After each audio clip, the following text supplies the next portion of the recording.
Hello everyone, welcome to mister awesome club. आज हम लेके आए हैं आपके लिए स्पैनिंग ट्री प्रोटोकॉल यानी एसटीपी।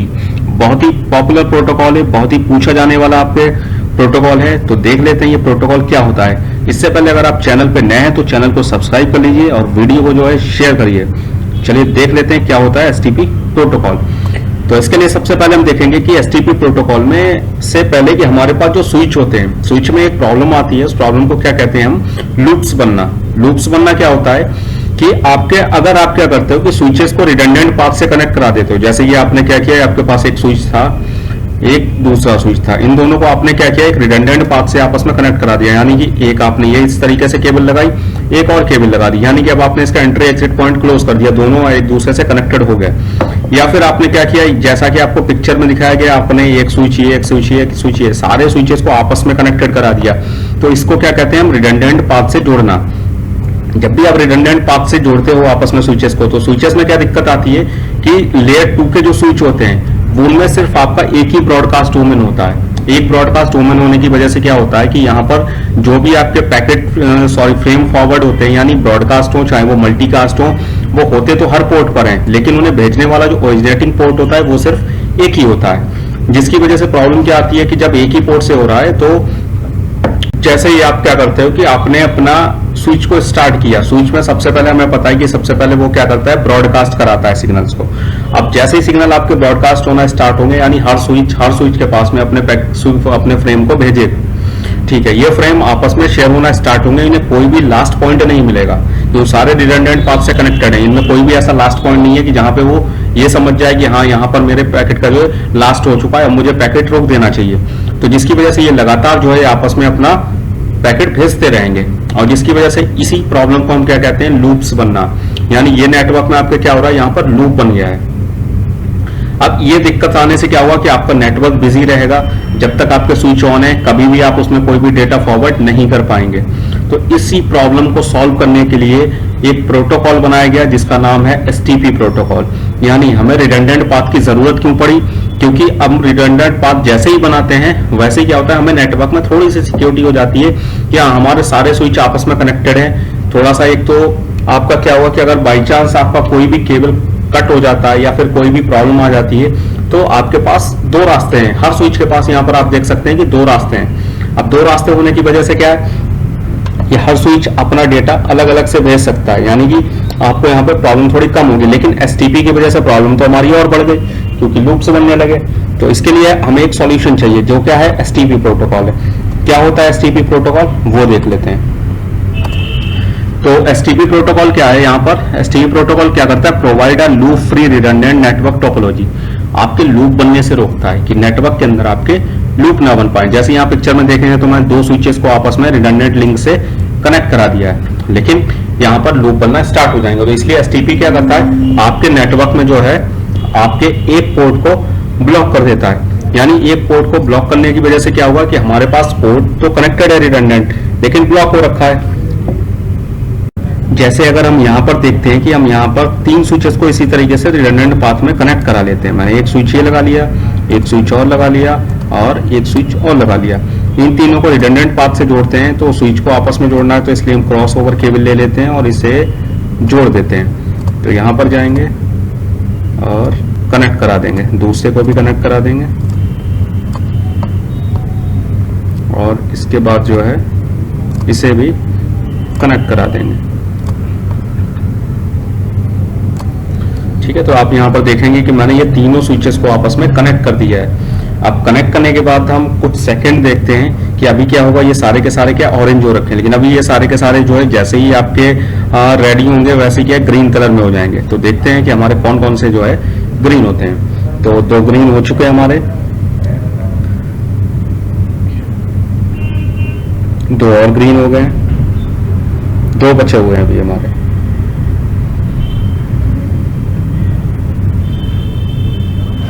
ठीक, जिसमें से आप देखेंगे कि हमारे सारे पोर्ट ग्रीन हो गए, लेकिन एक पोर्ट जो है वो ऑरेंज ही है। यानी कि एक पोर्ट क्या है, वो रेडी नहीं हुआ।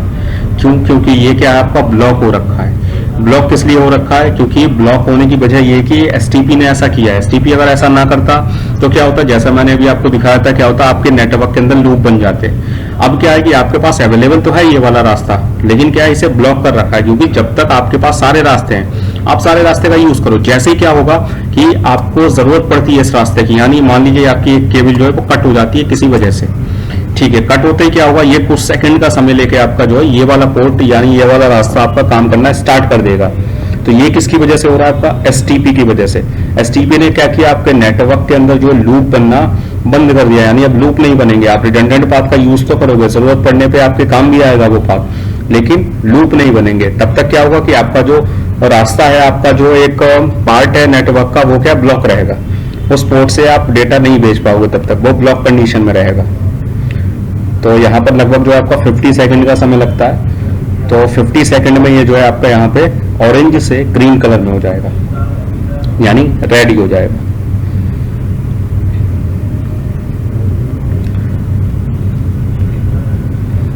तो देखेंगे आप कि आपका रास्ता जो है यहाँ पर ग्रीन हो चुका है, यानी पोर्ट हमारा स्टार्ट हो गया। ये किसकी वजह से हो रहा है, एसटीपी की वजह से। आगे अगर हम देखेंगे तो एसटीपी ने क्या किया, स्टॉप अवॉइडिंग ब्रॉडकास्ट स्टॉर्म, यानी ब्रॉडकास्ट स्टॉर्म होने से रोक दिया। Multiple frame copies and database instability, यानी आपके बहुत सारे जो फ्रेम कॉपी होके जा रहे थे वो अब रोक दिए। एसटीपी क्या है, एक ओपन स्टैंडर्ड प्रोटोकॉल है जिसे IEEE ने 802.1d के अंदर डिफाइन किया हुआ है।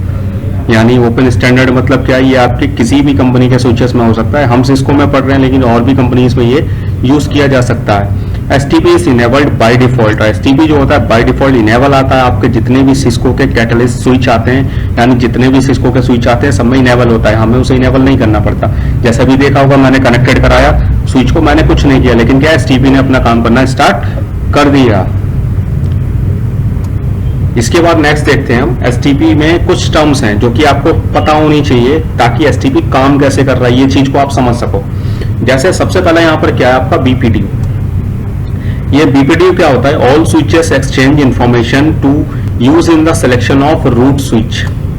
यानी क्या होता है कि जैसे ही आप क्या करते हो कि इस तरीके की टोपोलॉजी आपस में कनेक्ट कराते हो, जैसे मैंने क्या किया, इसे रिडंडेंट पाथ से इन तीन स्विचेस को आपस में कनेक्ट करा दिया। कनेक्ट करते ही क्या हो गया, अब इन्हें पता लगा कि इनका जो रास्ता है वो रिडंडेंट है, यानी कि एसटीपी का यूज होना है। तो एसटीपी में क्या है, ये सारे आपस में जो है सिलेक्शन करते हैं एक रूट स्विच का है, यानी रूट स्विच मतलब जो इनका मेन स्विच हो, जो कि आपका ब्लॉक ना हो, जहां से आपका डेटा जाता रहे।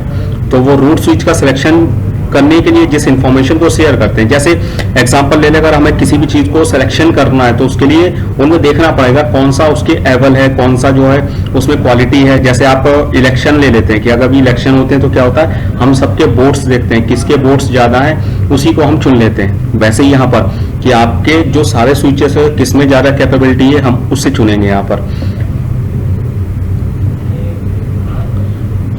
तो इसे कहते हैं यहाँ पर बीपीडीयू। इसके बाद आता है आपका ब्रिज आईडी। तो ब्रिज आईडी क्या होता है, it is determined by a combination of bridge priority and MAC address.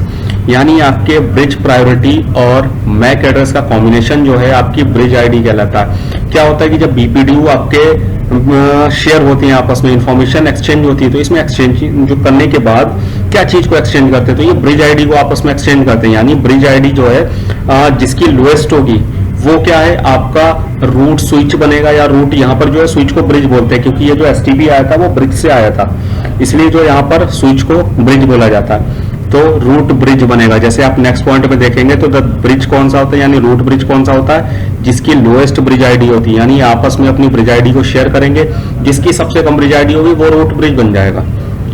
अब ब्रिज आईडी होती क्या है, तो ये ब्रिज प्रायोरिटी प्लस आपके स्विच के मैक एड्रेस का कॉम्बिनेशन होता है। चेक करते हैं हम, अगर हम यहाँ पर देखें तो यहाँ पर चेक करने के लिए आपको क्या करना पड़ेगा, शो स्पैनिंग ट्री। जैसे ही आप कमांड चलाओगे वैसे ही आपको यहाँ पर क्या दिखेगा, आपकी ब्रिज आईडी दिखेगी। ब्रिज आईडी मींस क्या है कि आपकी प्रायोरिटी 32769, यानी इसकी बाय डिफॉल्ट जो प्रायोरिटी होती है वो 32768 होती है। साथ में आपकी जो वीलन होती है उसका नंबर ऐड होता है, यानी एक वीलन बाय डिफॉल्ट होती है, तो इसलिए इसमें 32769 हो गया। साथ में इसका मैक एड्रेस, इन दोनों का कॉम्बिनेशन जिसका भी सबसे कम होगा वही बनेगा आपका क्या, रूट ब्रिज। यहाँ पर रूट की भी सारे स्विचेस में शो होती है। रूट कौन सा है हमारा, जिसका ये वाला मैक एड्रेस। अगर हम देखें तो हमारा जिस स्विच पर हम है वही हमारा रूट ब्रिज भी है। दूसरे स्विच में चेक करेंगे तो देखिए उसमें ऐसा नहीं आएगा। दूसरे स्विच में मैं चेक करता हूँ, और यहाँ पर मैं डालता हूँ शो स्पैनिंग ट्री। तो शो स्पैनिंग ट्री करके अगर हम यहाँ देखते हैं तो यहाँ देखेंगे रूट आईडी आपकी जो है वो वही वाली आ रही जो इससे पहले हम स्विच में थे, लेकिन इसकी ब्रिज आईडी अलग है। तो आई थिंक रूट ब्रिज आपको क्लियर होगा, ब्रिज आईडी आपको क्लियर हो गई होगी। नॉन रूट ब्रिज क्या होता है? These are all bridges that are not the root bridge, यानी जो भी आपके रूट ब्रिज नहीं है। यानी हमने अभी देखा कि हमारा जो ये वाला स्विच है वो क्या है? रूट ब्रिज है, लेकिन बाकी ये रूट ब्रिज नहीं है। तो ये कौन से? ये नॉन रूट ब्रिज है। इसके बाद इसमें कुछ और भी टर्म्स हैं, जैसे इसमें रूट पोर्ट, डेजिग्नेटेड पोर्ट और नॉन डेजिग्नेटेड पोर्ट। ये क्या होता है इन्हें भी समझ लेते हैं। रूट पोर्ट क्या होता है? The root port is always the link directly connected to the root bridge, यानी रूट पोर्ट आपके वो होते हैं जो कि आपके रूट ब्रिज के साथ डायरेक्टली कनेक्टेड होते हैं। जैसे अभी हमने यहाँ पर देखा था कि हमारा जो ये फर्स्ट वाला स्विच है वो क्या है? हमारा यहाँ पर रूट ब्रिज है। यानी अगर मैं यहाँ पर देखूं तो इसकी रूट आईडी और इसकी ब्रिज आईडी दोनों सेम है, मीन्स ये क्या है? हमारा रूट ब्रिज है। तो जो आपका रूट ब्रिज से डायरेक्टली कनेक्टेड पोर्ट है वो सारे क्या होंगे? इसके रूट पोर्ट होंगे। जैसे अगर मैं इसकी बात करूं तो इसका ये वाला पोर्ट कौन सा होना चाहिए? आपका ये रूट पोर्ट से कनेक्टेड है, यानी आपका रूट पोर्ट होना चाहिए। अगर मैं यहाँ पर देखता हूं इसे तो यहाँ पर आप देखेंगे FS01 वो कौन सा है? आपका रूट पोर्ट है। रूट पोर्ट आपका क्यों है? क्योंकि यहाँ पर ये डायरेक्टली कनेक्टेड है आपके किससे कनेक्टेड है? रूट ब्रिज से। तो यहाँ पर लिख लेते हैं, ये वाला हमारा कौन सा हो गया? यहाँ पर रूट पोर्ट हो गया। ठीक, दूसरा वाला जो पोर्ट था वो हमारा कौन सा है? यहाँ पर अभी हमने जो इसका टाइप पढ़ा था वो हमारा टाइप था यहाँ पर कौन सा? डेजिग्नेटेड पोर्ट का। ठीक, तो ये दूसरा वाला कौन सा होगा? आपका डेजिग्नेटेड पोर्ट होना चाहिए। लेकिन यहाँ पर एक कंडीशन और होती है, हमारे पास एक और टाइप है नॉन डेजिग्नेटेड पोर्ट। तो ये कौन सा होता है? जो ब्लॉकिंग मोड में आपके पोर्ट रहते हैं वो नॉन डेजिग्नेटेड होते हैं। यानी अभी जो हमारा पोर्ट है ये वाला, ये कौन सा है? ब्लॉक हो रखा है, तो इसलिए ये पोर्ट कौन सा होगा? आपका non designated port. Non designated port, ठीक है। इसके बाद नॉन डेजिग्नेटेड पोर्ट देखने के बाद अगर हम इस वाले स्विच में आ जाते हैं, इस वाले स्विच में भी वही कमांड रन कराएंगे हम, शो स्पैनिंग ट्री। और यहाँ पर अगर हम देखते हैं तो यहाँ आप देखेंगे कि हमारा 01 जो है वो डेजिग्नेटेड है और 2 जो है वो रूट है। तो ऐसा क्यों है वो भी देख लेते हैं। तो 01 जो है वो हमारा कौन सा है? डेजिग्नेटेड है, मींस रूट से डायरेक्टली कनेक्टेड नहीं है। तो ये वाला हमारा कौन सा हो जाएगा? यहाँ पर डेजिग्नेटेड पोर्ट, डेजिग्नेटेड पोर्ट। और ये वाला हमारा कौन सा हो जाएगा? यहाँ पर आपका रूट पोर्ट, क्योंकि ये डायरेक्टली कनेक्टेड है आपके रूट ब्रिज के साथ में। इसी चीज को हम पहले वाले स्विच पे अगर देखें तो पहले पे आप देखोगे कि इसमें जो FS02 है वो भी डेजिग्नेटेड है और 1 है वो भी डेजिग्नेटेड है। क्योंकि आप क्या है कि आप खुद ही समझिए, देखिए क्या है यहाँ पर कि स्विच जो आपका है वो खुद ही रूट ब्रिज है, यानी बाकी के सारे क्या है वो रूट ब्रिज नहीं है। तो ये रूट ब्रिज से कनेक्टेड है ही नहीं, तो क्या ये डेजिग्नेटेड होंगे? तो इसके दोनों पोर्ट डेजिग्नेटेड है और इसके पास में जो है कोई ब्लॉक वाला भी नहीं है। तो ये क्या हो गया? आपका डेजिग्नेटेड पोर्ट हो गया, डेजिग्नेटेड पोर्ट। और ये वाला भी आपका क्या हो गया? Designated port. तो ये दोनों इसमें जो है आपके डेजिग्नेटेड पोर्ट हैं और ये आपका रूट पोर्ट है।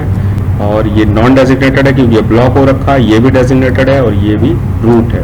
आई थिंक आपको ये भी अच्छे से समझ में आ गया होगा।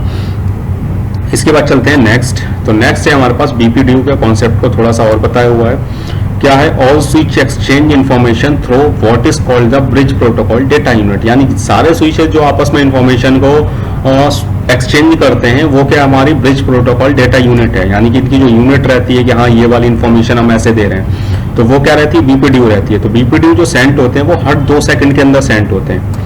यानी हर 2 सेकंड में सेंड होने का मतलब क्या है कि अगर आपके नेटवर्क में कोई भी चेंज होता है, जैसे अभी हमने किया था कि आपके स्विचेस आपस में रिडंडेंट कनेक्टेड है, कोई भी केबल कट हो गई, निकल गई, कुछ भी हो गया, तो वो क्या है 2 सेकंड में इंफॉर्मेशन बाकी के स्विचेस के पास पहुंच जाएगी कि 2 सेकंड में आपको पता लग जाए हाँ ये वाली लाइन जो है वो वहां से कट हो गई है, अब आपके पोर्ट को यहाँ से एक्टिवेट होना है, ब्लॉकिंग कंडीशन से हटना है। बाकी जो आपकी इंफॉर्मेशन जाती है वो 20 सेकंड तक आपकी रहती है स्विच के पास, यानी 20 सेकंड तक वो उस चीज को होल्ड करके रखता है।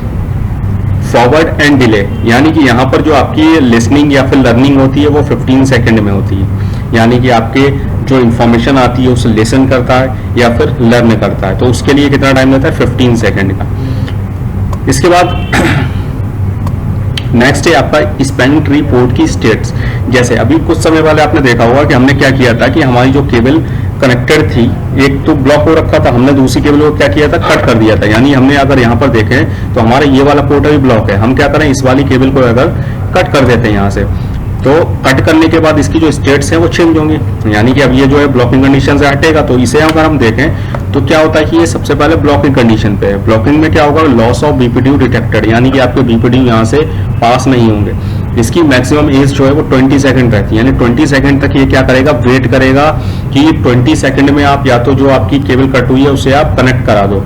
ब्लॉकिंग कंडीशन 20 सेकंड होल्ड करेगा। उसके बाद क्या करेगा, 20 सेकंड के बाद ये लिसनिंग कंडीशन में पहुंच जाएगा, लिसनिंग स्टेट में पहुंच जाएगा। लिसनिंग स्टेट में ये जो है 15 सेकंड तक रहेगा और क्या करेगा कि आपका जो भी पैकेट है वो इसके पास आएंगे, ये उन्हें लिसन करेगा, उन्हें देखेगा कि हाँ ये पोर्ट हमारे पास रिसीव हो गए।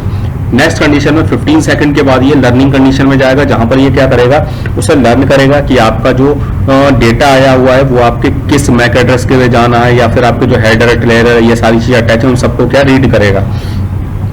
15 सेकंड के बाद ये नेक्स्ट स्टेट में पहुंचेगा जो कि है फॉरवर्डिंग, यानी कि इस स्टेट में जाने के बाद आपका डेटा जो है वो एक स्विच से दूसरे स्विच तक पहुंचना स्टार्ट होगा। यानी कि हमें जो यहाँ पर टाइम लग रहा है वो 20 + 15 + 15, यानी लगभग जो है हमारा 50 सेकंड का टाइम लग रहा है। यहाँ पर 30 + 20 यानी 50 सेकंड का टाइम लग रहा है आपका ब्लॉकिंग स्टेट से फॉरवर्डिंग स्टेट तक पहुंचने का।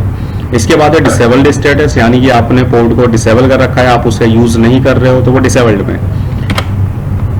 तो आप देख रहे होंगे यहाँ पर जो है 15 सेकंड में पहुंचा, जो 15 सेकंड तक इसने क्या किया, ये सारी स्टेट्स को जो है क्रॉस किया हुआ है। इसके बाद नेक्स्ट चलते हैं, रूट ब्रिज का जो सिलेक्शन हो रहा है उसे थोड़ा और डिटेल में अगर समझें तो when a switch is turned on, जैसे ही आप अपने स्विच को ऑन करते हो, स्पैनिंग ट्री एल्गोरिदम क्या करती है, रूट ब्रिज को आइडेंटिफाई करना स्टार्ट कर देती है, रूट ब्रिज का सिलेक्शन करना स्टार्ट करती है। BPDU are sent out with the bridge ID, सारे के सारे स्विच आपस एक दूसरे को जो है बीपीडीयू सेंड करते हैं ब्रिज आईडी के साथ में। ब्रिज आईडी में क्या होता है, अभी हमने पढ़ा था, प्रायोरिटी होती है जो कि आपकी 32768 होती है बाय डिफॉल्ट, साथ में आपके स्विच का मैक एड्रेस होता है, ये दोनों आपस में शेयर करेंगे।